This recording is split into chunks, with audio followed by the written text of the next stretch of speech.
Bonjour à tous, voici une vidéo de présentation des tutorats et mentorats que je peux mener à titre d'accompagnement.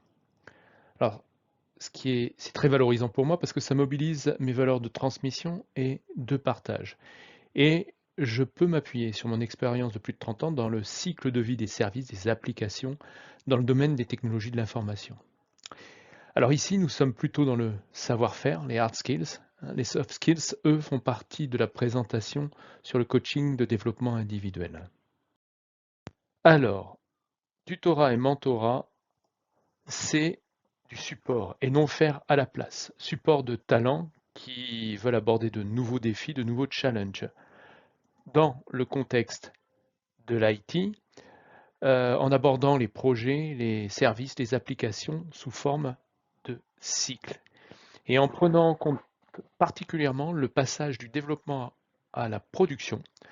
Et en prenant ce petit exemple d'un constructeur et exploitant de plateformes pétrolières qui me disait qu'avec lors du développement, ça concernait à peu près la mise en œuvre de 1 million de documents, sachant que l'exploitation, elle, avait besoin d'à peu près 10 000 documents pour gérer son quotidien. Alors qu'est-ce qui se passait? La plupart du temps, l'exploitation prenait l'ensemble des documents du développement, les jetait et faisait du reverse engineering pour produire ses propres documents. Ça doit faire un peu écho au domaine de l'IT également. Alors, ma démarche est basée sur mon expérience personnelle. Elle est basée sur les bonnes pratiques. Alors, le cycle en V, l'agilité, ITIL et d'autres. Mais en particulier, ce que je veux dire, c'est qu'il est important de critiquer tout ça.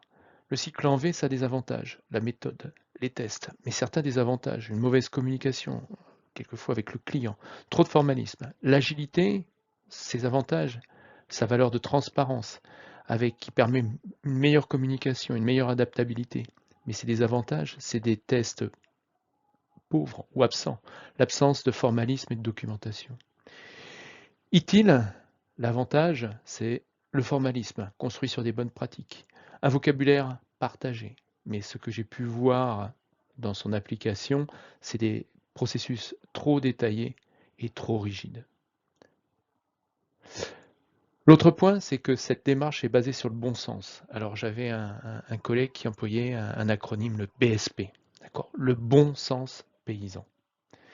Et tout ça, ça se fait en proposant des documents ayant fait leurs preuves, et je vous propose de vous accompagner dans leur rédaction en l'adaptant à votre contexte. Alors ça provient de l'expérience avec des PME, des grands comptes, et certains de ces grands comptes avaient des systèmes de gestion documentaire assez développés. Alors c'est intéressant, mais moi ce qui m'intéresse, c'est le bon niveau de granularité, ni trop, ni trop peu.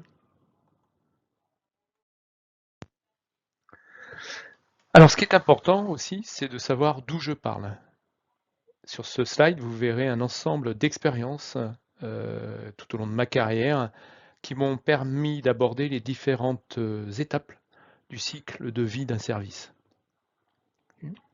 Alors, une partie plus technique, dans laquelle j'ai eu à coordonner jusqu'à 6 consultants. Une partie plus management de projet, dans laquelle j'ai eu à manager aussi 6 chefs de projet dans un projet de migration SAP avec PRA, voilà, quelque chose d'assez important. Et puis une expérience de manager en tant que responsable de transition pour les services managés, mais également responsable de service managé, voilà, où j'ai eu jusqu'à 30 collaborateurs, 2 chefs de projet, 30 collaborateurs, 2 sociétés contratantes, ça faisait un total d'à peu près 60 personnes.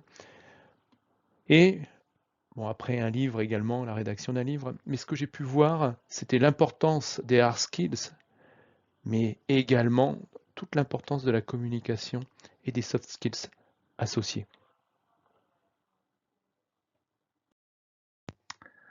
Alors pour moi, le cycle de vie est en 6 étapes. D'abord, l'initialisation de la solution, qui est très en amont des projets, au niveau du portefeuille de projet de la direction du système d'information, qui est elle-même en contact avec les directions métiers. Et là, on va élaborer des scénarios. Ensuite, on développe la solution, souvent en mode projet, mais pas uniquement. Avec un point important, la mise en production, qui va permettre de vérifier l'adéquation du produit développé d'un point de vue fonctionnel, niveau de service et opérationnel, dans le contexte technique et organisationnel de la production. Et ensuite, la production récurrente, nominale, organisée. Et puis, ces services évoluent. Donc il y a des évolutions mineures, plutôt menées par la production, et des évolutions majeures, souvent en mode projet, avec peut-être des équipes externes. Et tout ça, ça nous ramène soit à l'étape développer la solution, hein, pour continuer tout ça, ou ce qui va nous permettre d'arriver à la fin définitive du service et donc de son démantèlement définitif.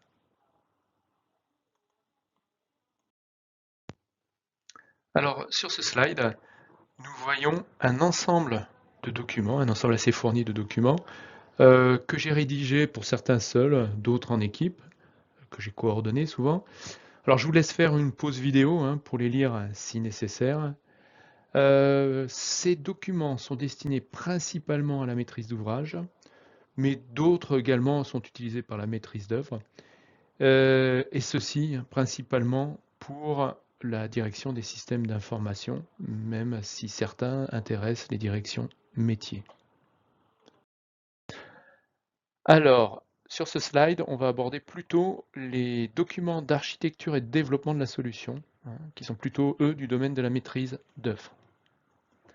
Alors, avec différents dossiers d'architecture que j'ai pu voir, et voilà un ensemble de, on va dire un petit peu ce qu'on pouvait rencontrer dans tous ces dossiers d'architecture, avec un focus particulier pour moi sur les interfaces, qui sont souvent le parent pauvre, qui vont avoir un impact sur les matrices de flux, qui peuvent avoir un impact sur le volume de données transitant et qui peut avoir un impact sur une éventuelle réversibilité du service par la suite. Là aussi, vous pouvez faire une pause si nécessaire avant que je passe à la prochaine slide. Alors, sur ce slide, c'est plutôt des documents à valider lors de la mise en production, et documents qui seront utilisés lors de la production récurrente et nominale. Donc des documents qui sont plutôt destinés à mieux aborder, à mieux accompagner les utilisateurs, à détecter les incidents au plus tôt.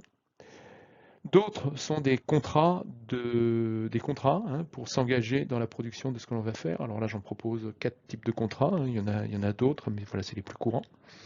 Et puis, un point qui est important également pour moi, c'est la dossier d'entrée sur site nécessaire pour le PRA, surtout si vous avez un site distant ou si vous avez un site d'hébergement qui ne vous appartient pas. Et puis après, je m'appuie beaucoup sur le plan de production, sur 4 grandes dimensions. Les processus métiers et leur niveau de service, les processus IT, les technologies et la maturité des équipes que nous avons et des opérateurs dans ces équipes. Et puis, une dernière petite chose, pour le Change Advisory Board, pour le comité des changements, il est bien de savoir décrire les changements et de décrire les impacts qu'il peut y avoir. Donc voilà, c'est un dernier point. Alors, sachant que l'expérience est un chemin qui ne se partage pas, je vous ai partagé tout de même un aperçu de ce que je peux vous transmettre pour vous, de votre côté, mieux aborder votre propre chemin. Merci de votre écoute.